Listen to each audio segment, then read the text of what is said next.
Hello food lovers! Welcome back to my channel విద్యా kitchen dairy. ఇవాల్టి వీడియోలో దేవీ నవరాత్రుల్లో అమ్మవారి కోసం చేసే ప్రసాదం రెసిపీస్‌ని చూపించబోతున్నాను. తక్కువ టైంలోనే ఎంతో సింపుల్‌గా, టేస్టీగా చేసుకునే రెసిపీస్ అండి ఇవి. మరి ఆలస్యం చేయకుండా వీడియోలోకి వెళ్ళిపోదామా?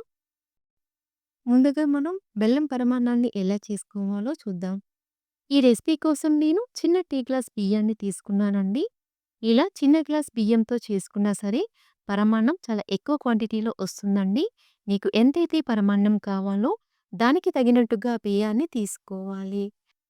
ఇలా తీసుకున్న ఈ బియ్యాన్ని 2, 3 సార్లు శుభ్రంగా కడిగి తీసుకోవాలి. బియ్యాన్ని నానబెట్టాల్సిన అవసరం లేదండి. వెంటనే పరమాన్నాన్ని చేసుకోవచ్చు. నేనైతే రెగ్యులర్‌గా అన్నం వండుకునే బియ్యంతో పరమాన్నాన్ని చేస్తున్నానండి. మీకు కుదిరితే రేషన్ రైస్‌ని తీసుకోండి.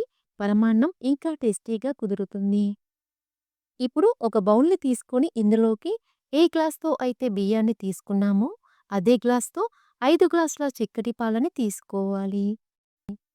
తరువాత అదే గ్లాస్‌తో ఒక గ్లాస్ వాటర్‌ని తీసుకోవాలి. ఇప్పుడు ఈ బౌల్‌ని స్టవ్‌పై పెట్టుకొని పాలు ఒక పొంగు వచ్చే వరకు మీడియం ఫ్లేమ్‌లో వేడి చేసుకోవాలి. పాలు వేడయ్యేలోగా మనం బెల్లం పాకాన్ని రెడీ చేసుకుందాం. దీనికోసం మరొక బౌల్‌ని తీసుకొని ఇందులోకి ఏ గ్లాస్‌తో అయితే రైస్‌ని తీసుకున్నామో అదే గ్లాస్‌తో 1 గ్లాస్ వరకు బెల్లం తురుముని తీసుకోవాలి. ఇందులోకి ఒక గ్లాస్ వాటర్‌ని యాడ్ చేసుకొని ఈ బౌల్‌ని మరొక స్టవ్‌పై పెట్టుకొని మీడియం ఫ్లేమ్‌లో బెల్లాన్ని కరిగించుకోవాలి. ఇలా బెల్లం పూర్తిగా కరిగిపోయిన తరువాత ఈ బెల్లం నీళ్ళని 2 నిమిషాల పాటు మరిగించుకోవాలి. తరువాత స్టవ్ ఆఫ్ చేసుకొని ఈ బెల్లం నీళ్ళని పూర్తిగా చల్లారనివ్వాలి. మరో పక్కన పాలు కూడా మరగడం స్టార్ట్ అయ్యాయి కదా! పాలు ఇలా ఒక పొంగు వచ్చిన తరువాత స్టవ్‌ని లో ఫ్లేమ్‌లో పెట్టుకొని మనం కడిగి పెట్టుకున్న బియ్యాన్ని ఇందులో యాడ్ చేసుకోవాలి. ఇప్పుడు ఒకసారి బాగా కలుపుకొని మంటని మీడియం ఫ్లేమ్‌లో పెట్టుకొని బియ్యాన్ని మెత్తగా ఉడికించుకోవాలి. మూత పెట్టకుండా ఇలా మధ్య మధ్యలో కలుపుకుంటూ అంచుల వెంట ఉన్న మీగడని పాలలోకి సరిచేసుకుంటూ బాగా ఉడికించుకోవాలి. 7, 8 నిమిషాలకి అన్నం బాగా ఉడికి ఇలా దగ్గర పడుతుంది. ఇలా దగ్గర పడిన తర్వాత అన్నం ఉడికిందో లేదో ఒక్కసారి చెక్ చేసుకుందాం. చూడండి అన్నం మెత్తగా ఉడికింది కూడా. పాలు కూడా బాగా చిక్కబడ్డాయి. చూడండి కన్సిస్టెన్సీ ఇలా ఉంటే చాలండి. ఇంతకంటే మరీ గట్టిగా కూడా ఉండొద్దు. ఇప్పుడు స్టవ్ ఆఫ్ చేసుకొని ఈ బౌల్‌ని పక్కనుంచుకోవాలి. తరువాత స్టవ్ ఆన్ చేసుకొని ప్యాన్‌లోకి 2, 3 టీ స్పూన్ల నెయ్యిని తీసుకోవాలి.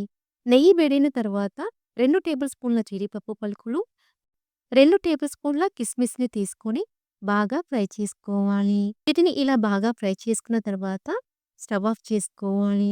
స్టవ్ ఆఫ్ చేసుకొని ఈ బౌల్‌ని పక్కనుంచుకోవాలి. మనం మెత్తగా ఉడికించుకున్న అన్నంలోకి హాఫ్ టీ స్పూన్ యాలకుల పొడి, పూర్తిగా చల్లారిపోయిన బెల్లం నీళ్ళని ఇలా ఫిల్టర్ చేసి తీసుకోవాలి. బెల్లం నీళ్ళని ఇలా పూర్తిగా చల్లారిపోయిన తర్వాత యాడ్ చేసుకుంటే పాలు అస్సలు విరిగిపోవండి. ఇప్పుడు అంతా కలిసే విధంగా బాగా కలుపుకోవాలి. ఇలా బాగా కలుపుకున్న తరువాత ఇందులోకి ఫ్రై చేసి పెట్టుకున్న జీడిపప్పు కిస్మిస్‌ని యాడ్ చేసుకోవాలి. ఇప్పుడు మరొకసారి బాగా కలుపుకోవాలి. చూడండి కన్సిస్టెన్సీ ఇలా ఉండాలండి. ఇంతకంటే మరీ గట్టిగా ఉండొద్దు. అలా అని మరీ పల్చగా కూడా ఉండొద్దండి. అంతేనండి. ఇలా బాగా కలిపి తీసుకుంటే అమ్మవారికి ఎంతో ఇష్టమైన బెల్లం పరమాన్నం రెడీ. ఇలా ఈ టిప్స్ పాటిస్తూ ఈ ప్రాసెస్‌లో చేస్తే పాలు విరిగిపోకుండా, పరమాన్నం గట్టిపడకుండా చాలా సాఫ్ట్‌గా ఉంటుంది. ఇలా చేసుకున్న ఈ పరమాన్నం చాలా కమ్మగా చాలా చాలా టేస్టీగా వచ్చిందండి. ఇప్పుడు ప్రసాదం పులిహోరని ఎలా చేసుకోవాలో చూద్దాం. ఈ రెసిపీ కోసం నేను 1 కప్పు బియ్యాన్ని తీసుకున్నానండి. గ్రామ్ వైస్‌గా చెప్పాలంటే ఇవి 250 గ్రామ్స్ వరకు ఉంటాయి. ఇలా తీసుకున్న బియ్యాన్ని శుభ్రంగా కడిగి 1 కప్పు బియ్యానికి 2 కప్పుల వాటర్‌ని యాడ్ చేసుకోవాలి. తర్వాత ఇందులోకి పావు టీ స్పూన్ పసుపు, హాఫ్ టీ స్పూన్ ఉప్పు, 2 టీ స్పూన్ల ఆయిల్‌ని యాడ్ చేసుకొని అన్నాన్ని ఇలా పొడి పొడిగా ఉడికించుకోవాలి. ఇన్ కేస్ మీరు 2 కప్పుల బియ్యాన్ని తీసుకుంటే 3:30 కప్పుల వాటర్‌ని యాడ్ చేసుకుంటే రైస్ ఇలా పొడి పొడిగా వస్తుందండి. ఇలా పొడి పొడిగా ఉడికించుకున్న ఈ అన్నాన్ని ప్లేట్‌లోకి తీసుకొని పూర్తిగా చల్లారనివ్వాలి. ఇప్పుడు మరొక బౌల్‌ని తీసుకొని ఇందులోకి పెద్ద నిమ్మకాయ సైజంత చింతపండుని తీసుకోవాలి. ఇది సుమారుగా 35 గ్రామ్స్ వరకు ఉంటుందండి. ఇలా తీసుకున్న ఈ చింతపండుని శుభ్రంగా కడిగి తీసుకోవాలి. ఇన్ కేస్ మీరు కేజీ బియ్యంతో పులిహోరను చేసుకోవాలి అనుకుంటే 110 లేదా 120 గ్రామ్స్ వరకు చింతపండుని తీసుకోవాలి.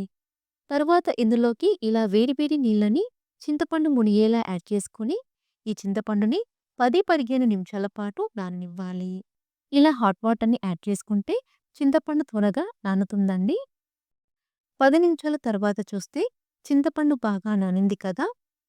ఇలా నానబెట్టుకున్న చింతపండుని బాగా పిసికి చింతపండు రసాన్ని తీసుకోవాలి. ఇలా బాగా ప్రెస్ చేసుకుంటూ కలుపుకున్న తర్వాత ఈ చింతపండుని స్ట్రెయినర్‌లోకి తీసుకొని చింతపండు రసాన్ని ఫిల్టర్ చేసి తీసుకోవాలి. అవసరమైతే కొద్దిగా వాటర్‌ని చల్లుకొని చింతపండు రసాన్ని తీసుకోవాలి. మనం తీసుకున్న చింతపండుకి ముప్పావు కప్పు వాటర్‌ని యాడ్ చేసుకుంటే చింతపండు గుజ్జు ఇలా చిక్కగా వస్తుందండి. తరువాత ఇందులోకి ఘాట్లు పెట్టుకున్న 5, 6 పచ్చిమిర్చి, 2 రెబ్బల కరివేపాకు, 1:30 టీ స్పూన్ల ఉప్పు, పావు టీ స్పూన్ ఇంగువ, హాఫ్ టీ స్పూన్ పసుపు, 1 టేబుల్ స్పూన్ బెల్లం తురుము, 2 టీ స్పూన్ల ఆయిల్‌ని యాడ్ చేసుకొని బాగా కలుపుకోవాలి. మనం తీసుకున్న 1 కప్పు రైస్‌కి టోటల్‌గా 2 టీ స్పూన్ల ఉప్పు పడుతుందండి. ఇప్పుడు ఈ బౌల్‌ని స్టవ్‌పై పెట్టుకొని మీడియం ఫ్లేమ్‌లో చింతపండు రసాన్ని ఉడికించుకోవాలి.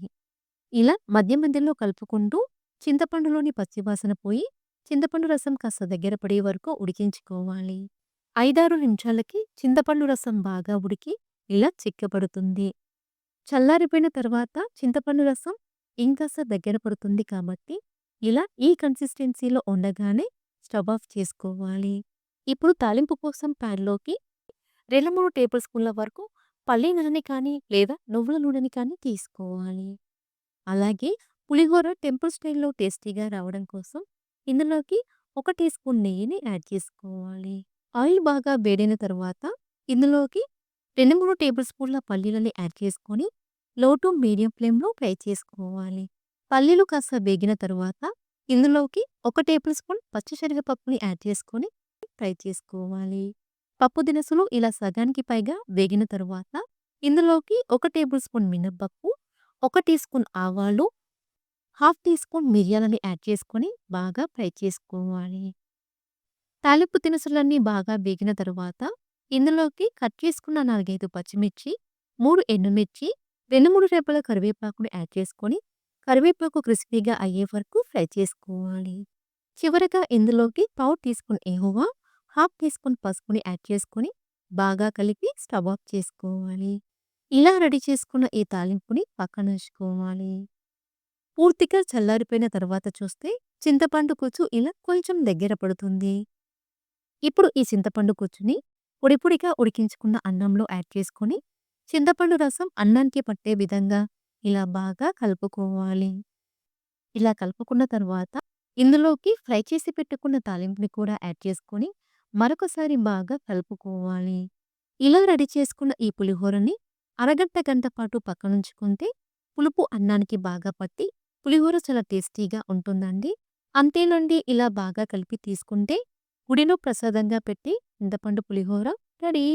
చూసారు కదా! ఈ టిప్స్ పాటిస్తూ ఈ ప్రాసెస్‌లో చేస్తే టెంపుల్ స్టైల్ పులిహోరని ఇంట్లోనే చాలా సింపుల్‌గా చేసుకోవచ్చు. తరువాత ప్రసాదం కొబ్బరన్నాన్ని ఎలా చేసుకోవాలో చూద్దాం. ఈ రెసిపీ కోసం నేను 1 గ్లాస్ రైస్‌కి 2 గ్లాసుల వాటర్‌ని తీసుకొని అన్నాన్ని ఇలా పొడి పొడిగా ఉడికించి తీసుకున్నాను. ఇది సుమారుగా 200 గ్రామ్స్ వరకు ఉంటుందండి. ఇలా ఉడికించుకున్న అన్నాన్ని వేడిగా ఉండగానే ఇలా ప్లేట్‌లోకి తీసుకొని పూర్తిగా చల్లారే వరకు పక్కనుంచుకుందాం. అలాగే ఈ రెసిపీ కోసం పచ్చి కొబ్బరిని ఇలా తురిమి తీసుకోండి. మీరు కావాలంటే కొబ్బరిని చిన్న చిన్న ముక్కలుగా కట్ చేసుకొని మెత్తగా గ్రైండ్ చేసైనా తీసుకోవచ్చు. 1 గ్లాస్ రైస్‌కి 1:30 కప్పుల కొబ్బరి తురుముని తీసుకోవాలండి. మనం తీసుకున్న కొబ్బరికాయ సైజును బట్టి ఒక చిప్ప లేదా ఒక చిప్ప కంటే కొంచెం తక్కువ కొబ్బరి పడుతుంది. ఇప్పుడు తాలింపు కోసం స్టవ్ ఆన్ చేసుకుని ప్యాన్‌లోకి 2 టేబుల్ స్పూన్ల ఆయిల్‌ని, 1 టీ స్పూన్ నెయ్యిని తీసుకోండి. ఇలా నెయ్యి వేసి కొబ్బరి అన్నాన్ని చేసుకుంటే టేస్ట్ చాలా చాలా బాగుంటుందండి. మీకు ఇష్టం లేకపోతే నెయ్యిని స్కిప్ చేసుకోవచ్చు. ఆయిల్ వేడిన తర్వాత ఇందులోకి 2 టేబుల్ స్పూన్ల పల్లీలు, 1 టీ స్పూన్ పచ్చిశనగపప్పు, 2 ఎండుమిర్చి, హాఫ్ టీ స్పూన్ ఆవాలు, 1 టీ స్పూన్ మిరియాలు, హాఫ్ టీ స్పూన్ జీలకర్ర, 1 టీ స్పూన్ మినపప్పుని తీసుకోండి. ఇప్పుడు మంటని లో ఫ్లేమ్‌లో పెట్టుకొని ఇలా కలుపుకుంటూ వీటిని దోరగా ఫ్రై చేసుకోండి. తాలింపు దినుసులన్నీ బాగా వేగిన తర్వాత ఇందులోకి 2 టేబుల్ స్పూన్ల జీడిపప్పు పలుకులు, సన్నగా కట్ చేసుకున్న 5, 6 పచ్చిమిర్చి, 2 రెప్పల కరివేపాకుని తీసుకోండి. తర్వాత స్టవ్‌ని లో ఫ్లేమ్‌లో పెట్టుకొని ఇలా కలుపుకుంటూ వీటిని దోరగా ఫ్రై చేసుకుందాం. తాలింపు దినుసులు అన్నీ బాగా ఫ్రై అయిన తర్వాత ఇందులోకి పావు టీ స్పూన్ ఇంగువని తీసుకొని బాగా కలుపుకోండి. మీకు ఇష్టం లేకపోతే ఇంగువని స్కిప్ చేసుకోవచ్చు. తరువాత ఇందులోకి 1.5 కప్పుల పచ్చి కొబ్బరి తురుముని తీసుకోండి. ఇందులోనే రుచికి సరిపడా ఉప్పుని తీసుకొని లో ఫ్లేమ్‌లో ఇలా కలుపుకుంటూ కొబ్బరిలోని పచ్చివాసన పోయే వరకు ఫ్రై చేసుకుందాం. పచ్చి కొబ్బరిని ఎక్కువసేపు వేయించాల్సిన అవసరం లేదండి. లో ఫ్లేమ్‌లో ఇలా కలుపుకుంటూ 2, 3 నిమిషాల పాటు ఫ్రై చేసుకుంటే చాలు. ఇలా 2 నిమిషాల పాటు ఫ్రై చేసుకున్న తర్వాత ఇందులోకి పొడి పొడిగా ఉడికించుకున్న అన్నాన్ని తీసుకోండి. తర్వాత ఫ్లేవర్స్ అన్నీ రైస్‌కి పట్టే విధంగా ఇలా కలుపుకుంటూ మీడియం ఫ్లేమ్‌లో 2, 3 నిమిషాల పాటు ఫ్రై చేసుకుందాం.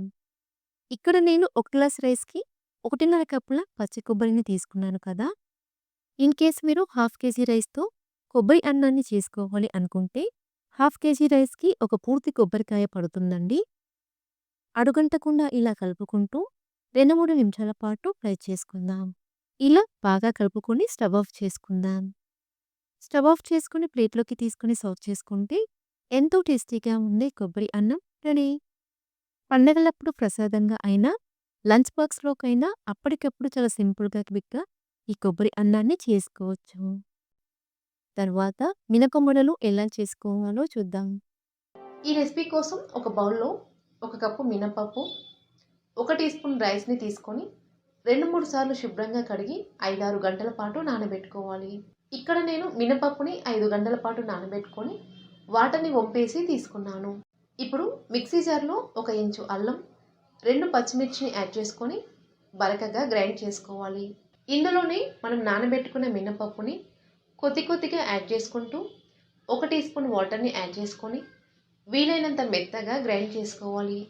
ఇలా మెత్తగా గ్రైండ్ చేసుకున్న మినప్పిండిని ఒక బౌల్లోకి తీసుకోవాలి. ఇందులో రుచికి సరిపడా సాల్ట్, పావు టీ స్పూన్ ఇంగువ, 1 టేబుల్ స్పూన్ కరివేపాకు తరుగు, హాఫ్ టీ స్పూన్ మిరియాల పొడి లేదా 1 టీ స్పూన్ మిరియాలని యాడ్ చేసుకొని చేతితో ఈ విధంగా ఒకే డైరెక్షన్లో 5 నిమిషాల పాటు పిండిని బాగా కలుపుకోవాలి. ఇలా ఒకే డైరెక్షన్లో కలుపుకోవడం వలన పిండిలో ఎయిర్ బబుల్స్ ఫామ్ అయ్యి పిండి ఫ్లఫీగా అవుతుంది. అప్పుడే మనకి వడలు గట్టిగా రాకుండా సాఫ్ట్‌గా, ఫ్లఫీగా వస్తాయి. ఇప్పుడు ఈజీ వేలో వడలని ఆయిల్‌లో ఎలా డ్రాప్ చేసుకోవాలో నేను మీకు చూపిస్తాను. ఇప్పుడు ఇలాంటి వెడల్పాటి స్పూన్‌ని తీసుకొని స్పూన్ పైన కొద్దిగా వాటర్‌ని అప్లై చేసుకోవాలి. ఇప్పుడు చేతిని వాటర్‌లో డిప్ చేసుకొని పిండి ముద్దని తీసుకొని స్పూన్ పైన ఇలా రౌండ్‌గా వడ షేప్‌లో ప్రెస్ చేసుకోవాలి. తర్వాత మధ్యలో హోల్ చేసుకోవాలి. ఇలా ప్రిపేర్ చేసుకున్న మినపవడని వేడి వేడి నూనెలో నెమ్మదిగా డ్రాప్ చేసుకోవాలి. ఈ విధంగా అటు ఇటు టర్న్ చేసుకుంటూ మీడియం ఫ్లేమ్లో లైట్ గోల్డెన్ కలర్ వచ్చే వరకు ఫ్రై చేసుకోవాలి. ఇలా ఫ్రై అయినవి అయినట్టు బయటికి తీసుకోవాలి. ఇప్పుడు ఇదే ప్రాసెస్ని రిపీట్ చేస్తూ మనం దోశ గరిటెపై కూడా వడలని ప్రిపేర్ చేసుకుందాం. ఇవే అని కాదు, అట్ల కాడతో లేదా టీ ఫిల్టర్తో కూడా ఇలా ఈజీగా వడలని ప్రిపేర్ చేసుకోవచ్చు. మీకు ఏ ప్రాసెస్ అవైలబుల్గా ఉంటే ఆ ప్రాసెస్లో చేసుకోవచ్చు. కాకపోతే చేసుకునే ముందు స్పూన్ పైన కొద్దిగా వాటర్ని అప్లై చేసుకోవాలి. అప్పుడే ఆయిల్లో వేయగానే మినపవడ చాలా ఈజీగా సపరేట్ అవుతుంది. చివరగా చేతితో వడలని ఎలా ప్రిపేర్ చేసుకోవాలో చూద్దాం. చేతిని వాటర్లో డిప్ చేసుకొని పిండిని వేళ్లతో రౌండ్గా ప్రెస్ చేసుకుంటూ నెమ్మదిగా ఆయిల్లో డ్రాప్ చేసుకోవాలి. మీడియం ఫ్లేమ్లో లైట్ గోల్డెన్ కలర్ వచ్చే వరకు ఫ్రై చేసుకోవాలి. అంతేనండి. ఇలా ఫ్రై చేసుకొని ప్లేట్లోకి తీసుకుంటే పైన క్రిస్పీగా లోపల సాఫ్ట్గా ఉండే మినపవడ రెడీ. ఇలా చేసుకున్న మినపవడలని అమ్మవారికి నైవేద్యంగా కానీ లేదా మార్నింగ్ బ్రేక్ఫాస్ట్గా కానీ తీసుకోవచ్చు. ఇప్పుడు రవ్వ కేసరిని ఎలా చేసుకోవాలో చూద్దాం. ఈ రెసిపీ కోసం ముందుగా స్టవ్ ఆన్ చేసుకుని ప్యాన్లోకి 2 టేబుల్ స్పూన్ల నెయ్యిని తీసుకోవాలి. ఇందులోనే 2 టేబుల్ స్పూన్ల ఏ ఫ్లేవర్ లేని ఆయిల్ని తీసుకోవాలి. ఇక్కడ నేనైతే సన్ఫ్లవర్ ఆయిల్ని తీసుకుంటున్నాను. నెయ్యి వేడైన తర్వాత ఇందులోకి 1 టేబుల్ స్పూన్ జీడిపప్పు, 1 టేబుల్ స్పూన్ బాదం ముక్కలు, 2 టేబుల్ స్పూన్ల కిస్మిస్ని తీసుకొని లో ఫ్లేమ్లో దోరగా వేయించుకోవాలి. డ్రై ఫ్రూట్స్ని ఇలా బాగా వేయించుకున్న తర్వాత వీటిని ఒక బౌల్లోకి తీసుకొని పక్కనుంచుకోవాలి. అలాగే మనం తీసుకున్న నెయ్యి ఆయిల్ మిశ్రమాన్ని కూడా సగం వరకు ఒక చిన్న బౌల్లోకి తీసుకొని పక్కనుంచుకోవాలి. ఇప్పుడు అదే ప్యాన్లోకి 1 కప్పు బొంబాయి రవ్వని తీసుకొని లో ఫ్లేమ్లో దోరగా వేయించుకోవాలి. గ్రామ్ వైస్గా చెప్పాలంటే ఇది సుమారుగా 100 గ్రామ్స్ వరకు ఉంటుందండి. రవ్వ వేగడానికి కనీసం 9-10 నిమిషాల టైం పడుతుంది. ఈలోగా మరొక బౌల్లోకి ఏ కప్పుతో అయితే రవ్వని తీసుకున్నామో అదే కప్పుతో 2 కప్పుల నీళ్ళని తీసుకోవాలి. ఇందులోనే చిటికెడంత కుంకుమ పువ్వు, కొద్దిగా ఆరెంజ్ ఫుడ్ కలర్ని తీసుకొని ఈ నీళ్ళని మరొక స్టవ్ పై పెట్టుకొని మరిగించుకోవాలి. ఇక్కడ కుంకుమ పువ్వు కానీ ఫుడ్ కలర్ కానీ కంప్లీట్గా ఆప్షనల్ మాత్రమే. మీ దగ్గర ఉంటే వేసుకోండి, లేదంటే స్కిప్ చేసుకోండి. మరో పక్కన రవ్వ కూడా బాగా వేగి ఇలా కలర్ చేంజ్ అవుతుంది. రవ్వని ఎంత బాగా వేయించుకుంటే రవ్వ కేసరి అంత టేస్టీగా కుదురుతుంది. రవ్వని ఇలా బాగా వేయించుకున్న తరువాత మరో పక్కన కాగుతున్న వేడివేడి నీళ్ళని కొద్ది కొద్దిగా రవ్వ మిశ్రమంలో యాడ్ చేసుకుంటూ బాగా కలుపుకోవాలి. నీళ్ళని ఒకేసారిగా యాడ్ చేసుకుంటే రవ్వ పైకి పొంగే ఛాన్స్ ఉంటుంది కాబట్టి ఇలా కొద్ది కొద్దిగా యాడ్ చేసుకుంటూ ఉడికించుకోవాలి. నీళ్ళన్నీ కంప్లీట్గా యాడ్ చేసుకున్న తర్వాత స్టవ్ని లో ఫ్లేమ్లో పెట్టుకొని ఇలా 2-3 నిమిషాల పాటు కలుపుకుంటూ ఉడికించామంటే రవ్వ నీళ్ళలో బాగా ఉడికి ఇలా దగ్గర పడుతుంది. రవ్వ బాగా ఉడికి ఇలా దగ్గర పడిన తర్వాత ఇందులోకి 2 కప్పుల వేడివేడి పాలని తీసుకోవాలి. ఇలా సగం వరకు నీళ్ళని, సగం వరకు పాలని తీసుకొని రవ్వ కేసరిని చేసుకుంటే రవ్వ కేసరి చాలా కమ్మగా చాలా చాలా టేస్టీగా ఉంటుంది. ఇలా లో ఫ్లేమ్లో కలుపుకుంటూ మరొక 2 నిమిషాల పాటు ఉడికించామంటే రవ్వ పాలలో బాగా ఉడికి ఇలా దగ్గర పడుతుంది. రవ్వ బాగా ఉడికి ఇలా దగ్గర పడిన తర్వాత ఇందులోకి 1.5 కప్పుల పంచదారని తీసుకోవాలి. తీపి కాస్త ఎక్కువ తినేవాళ్ళైతే 2 కప్పుల పంచదారని తీసుకోవచ్చు. ఈ పంచదార ప్లేస్లో మీరు కావాలంటే 2 కప్పుల బెల్లం తురుముని కూడా తీసుకోవచ్చు. పంచదారని యాడ్ చేసుకున్న తర్వాత ఇలా కలుపుకుంటూ 2 నిమిషాల పాటు ఉడికించామంటే పంచదార పూర్తిగా కరిగిపోయి రవ్వ మిశ్రమం ఇలా సిల్కీగా అవుతుంది. రవ్వ కేసరి కలర్ఫుల్గా రావడం కోసం ఇక్కడ నేను మరికొంచెం ఫుడ్ కలర్ని తీసుకుంటున్నానండి. మీ దగ్గర ఫుడ్ కలర్ ఉంటే వేసుకోండి, లేదంటే స్కిప్ చేసుకోండి.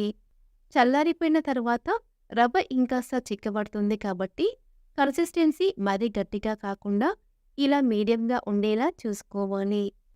చివరగా ఇందులోకి 1/2 టీ స్పూన్ యాలకుల పొడి, ఫ్రై చేసి పెట్టుకున్న డ్రై ఫ్రూట్స్ ముక్కలు, అలాగే మనం ముందుగా తీసి పెట్టుకున్న ఆయిల్ని కూడా తీసుకొని బాగా కలిపి స్టవ్ ఆఫ్ చేసుకోవాలి. ఇలా చివర్లో ఆయిల్ని తీసుకోవడం వలన రవ్వ కేసరి చల్లారిపోయిన తర్వాత కూడా గట్టిపడకుండా సాఫ్ట్గా ఉంటుంది. అంతేనండి. స్టవ్ ఆఫ్ చేసుకుని ప్లేట్లోకి తీసుకుంటే ఎంతో కమ్మగా టేస్టీగా ఉండి రవ్వ కేసరి రెడీ. ఇలా తక్కువ నెయ్యితోనే సూపర్ టేస్టీగా, నోట్లో వేస్తే కరిగిపోయేంత సాఫ్ట్గా రవ్వ కేసరిని చేసుకోవచ్చు. మీకు చూస్తుంటేనే తెలుస్తుంది కదా రవ్వ కేసరి ఎంత సాఫ్ట్గా వచ్చిందో. టేస్ట్ కూడా చాలా చాలా బాగుంటుంది. ఇప్పుడు బెల్లం అప్పాలు ఎలా చేసుకోవాలో చూద్దాం. ఈ రెసిపీ కోసం ప్యాన్లోకి 2 కప్పుల వాటర్ని యాడ్ చేసుకోవాలి. ఇందులో 1/2 కప్పు బెల్లం తురుము, 2 టేబుల్ స్పూన్ల పంచదార, 1/2 టీ స్పూన్ ఉప్పుని యాడ్ చేసుకోవాలి. తర్వాత బెల్లం పూర్తిగా కరిగిపోయే వరకు మీడియం ఫ్లేమ్లో వాటర్ని మరిగించుకోవాలి.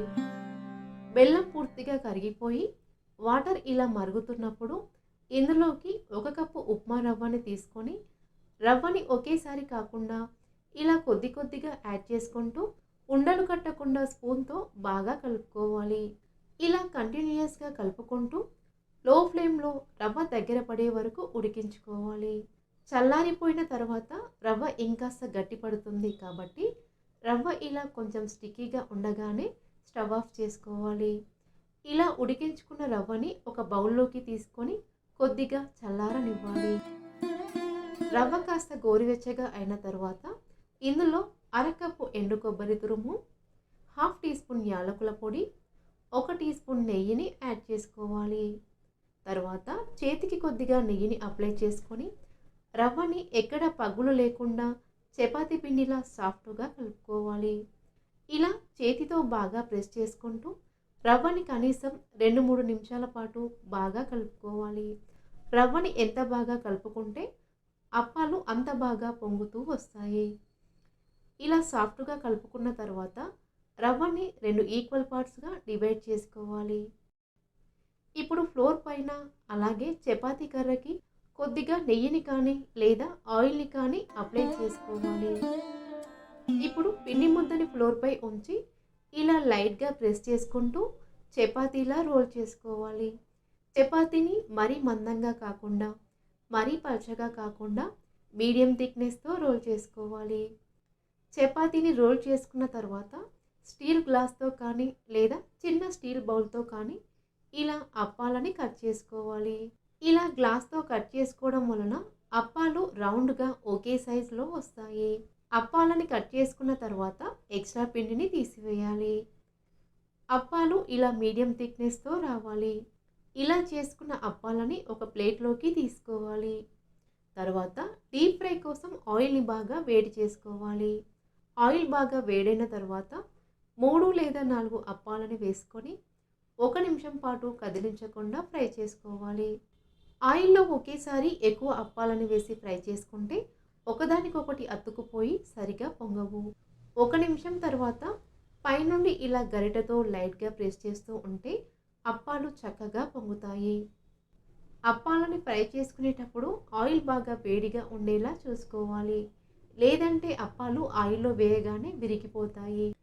ఒకవైపు ఫ్రై చేసుకున్న తర్వాత మరొక వైపుకి టర్న్ చేసుకొని మీడియం ఫ్లేమ్‌లో గోల్డెన్ బ్రౌన్ కలర్ వచ్చే వరకు ఫ్రై చేసుకోవాలి. ఇలా 2 వైపులా బాగా ఫ్రై చేసుకొని చిల్లుల గరిటెలోకి తీసుకోవాలి.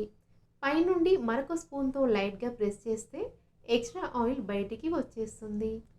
ఇలాగే అన్ని అప్పాలని ఫ్రై చేసుకొని తీసుకుంటే పైన క్రిస్పీగా లోపల సాఫ్ట్‌గా ఎంతో టేస్టీగా ఉండే రవ్వ అప్పాలు రెడీ.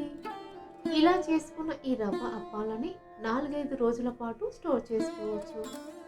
చూసారు కదా, ఇలా చాలా సింపుల్‌గా రవ్వ అప్పాలని చేసుకోవచ్చు. తర్వాత సేమియా పాయసాన్ని ఎలా చేసుకోవాలో చూద్దాం. ఈ రెసిపీ కోసం ముందుగా ప్యాన్‌లోకి 3:30 కప్పుల చిక్కటి పాలని తీసుకోవాలి. ఇక్కడ నేనైతే కాచి చల్లార్చిన పాలని తీసుకున్నానండి.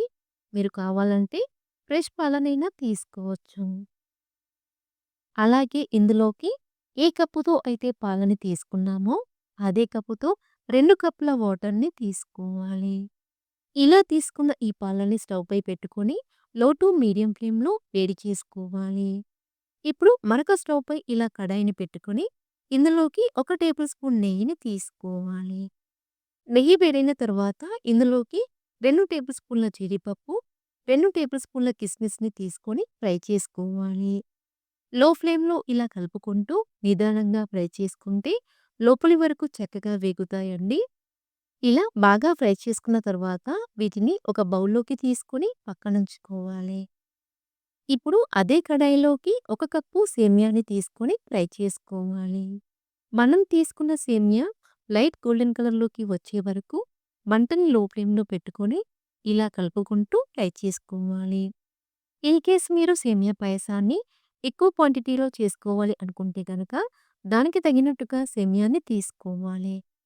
అయితే మనం ఏ కప్పుతో అయితే సేమియాని తీసుకుంటామో పాయసానికి కావాల్సినవన్నీ కూడా అదే కప్పుతో కొలిచి తీసుకుంటే పాయసం గట్టిపడకుండా చాలా టేస్టీగా కుదురుతుందండి. సేమ్యాని ఇలా దోరగా ఫ్రై చేసుకోవాలి.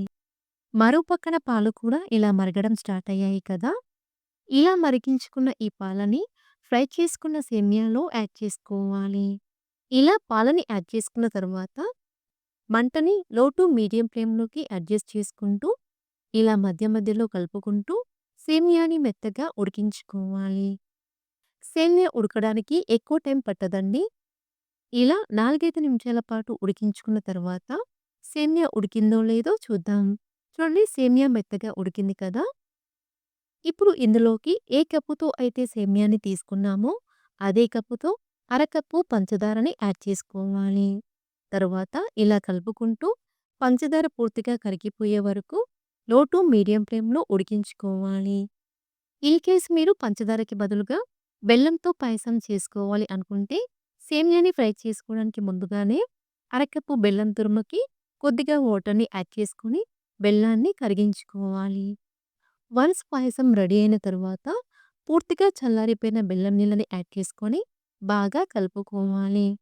పాయసాన్ని బెల్లంతో చేసుకోవాలి అనుకుంటే ఇలా చేసుకుంటే గనక పాలు విరిగిపోకుండా ఉంటాయండి. పంచదార పూర్తిగా కరిగిపోయిన తరువాత మరొక 2, 3 నిమిషాల పాటు ఉడికించామంటే పాయసం ఇలా చిక్కబడుతుంది. మరీ ఎక్కువసేపు ఉడికించినా చల్లారిపోయిన తర్వాత పాయసం గట్టిపడుతుందండి. కాబట్టి పాయసం కన్సిస్టెన్సీ ఇలా కొంచెం పల్చగానే ఉండాలి. పాయసం ఇలా ఈ కన్సిస్టెన్సీలోకి వచ్చిన తరువాత ఇందులోకి ఫ్రై చేసి పెట్టుకున్న జీడిపప్పు కిస్మిస్‌ని హాఫ్ టీ స్పూన్ యాలకుల పొడిని యాడ్ చేసుకొని బాగా కలిపి స్టవ్ ఆఫ్ చేసుకోవాలి.